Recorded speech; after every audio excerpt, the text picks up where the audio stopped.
The Northern Territory is Australia's largest territory, but it has the smallest population, and the smallest GDP, of any of Australia's states and territories. Here are 5 fixes for the economy of the Northern Territory. Number 1. Increase the incomes of the Indigenous population.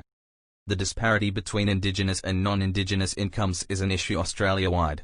Since Indigenous Australians make up 30% of the population of the Northern Territory, it is a more obvious issue here than in the rest of the country. Indigenous Australians make up around 3% of the population of Australia, and under 6% of the population in all other states and territories.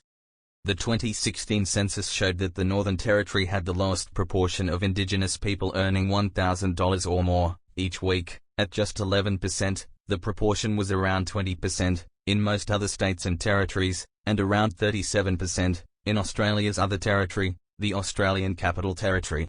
In the general population, 37% of Northern Territorians earned over $1,000 a week. Around 11% earned over $2,000 a week. This compares to 30%, earning over $1,000, and 8%, earning over $2,000 Australia-wide. In Australia, data shows that by far the deepest poverty is found in the Northern Territory, where nearly 45% of all Indigenous households have incomes below the poverty line. The greatest disparity between Indigenous and other households, nearly 35%, is also found in the Northern Territory. In 2016, average Indigenous weekly income was just 26% of the rate of other Territorians. As well as lifting thousands of people out of poverty, increasing Indigenous wages to parity with the general population would also more than double the size of the Northern Territory economy.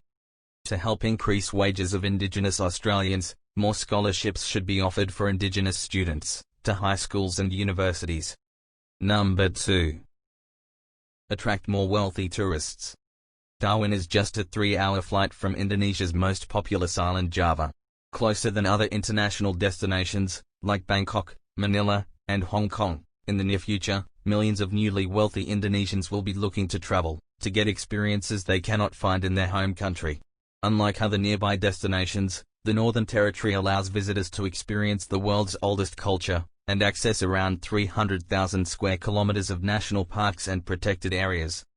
Private tours should be offered with Indigenous guides to nearby national parks, like Kakadu and Litchfield. Private tours of Indigenous art galleries and artist communities with personal guides.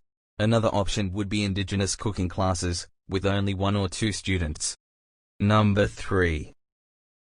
Attract more foreign students. The onset of coronavirus, and the subsequent need to have the option to fly home at short notice, has highlighted how beneficial it could be for international students to study closer to home. One advantage Darwin has over other destinations is its proximity to the countries where most international students originate from. Darwin is around 4 hours closer to the most common source countries than the most popular Australian international student destinations, Sydney and Melbourne. Among the most common source countries, those substantially closer to Darwin include China, India, Nepal, Malaysia, Vietnam, South Korea, Thailand, and Indonesia. Southern universities, like Monash and Macquarie, could open campuses in Darwin to attract more international students. The Australian academic year runs from March to November, which mostly coincides with the dry season in Darwin. Days are consistently sunny with maximum temperatures around 32 degrees. Rainfall drops to near zero in winter.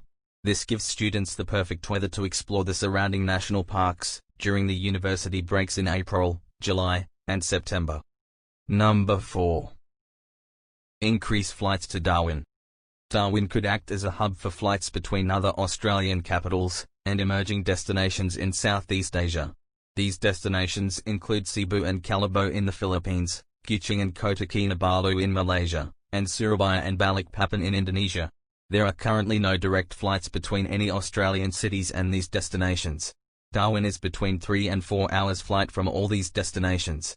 These destinations would then be within 8 to 9 hours from Australia's other capitals, including transfers in Darwin. Currently travellers from Australia's largest cities, Sydney and Melbourne, would have to fly 8 to 9 hours just to reach Manila or Kuala Lumpur, where they could transfer to a connecting flight to their destination. Total travel times could easily come to half a day. A flight hub in Darwin could save travellers around a third of travel time to destinations like Cebu and Kuching. and increase the popularity of these destinations for Australian travellers. Number 5. Establish Darwin as a major cruise port.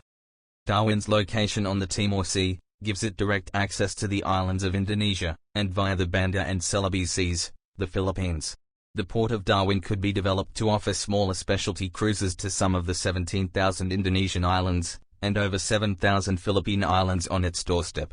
The vast majority of these islands don't have airports, and often there are no direct flights between the ones that do, so exploring these islands by a smaller cruise ship is an attractive option. Sometimes the only option. Has your country been hit hard by the coronavirus?